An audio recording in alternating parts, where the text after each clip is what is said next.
আজকে আমাদের কক্সবাজার ট্যুরের দ্বিতীয় দিন এবং আজকে শেষ দিন। পরন্ত বিকেলে সন্ধ্যার আগে সবাইকে শুভেচ্ছা জানাচ্ছি।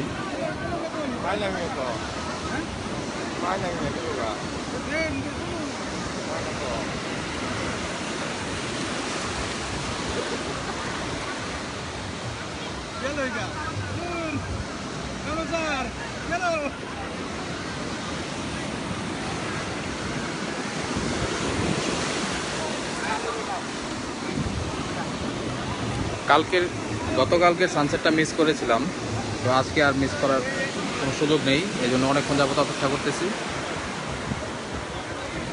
এবং আমরা সাকসেসফুল।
সূর্যি মামা অলমোস্ট ডুবে গিয়েছে।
সিরাজ স্যার, আমরা লাইভে আছি। আসিফ স্যার, আমরা লাইভে আছি।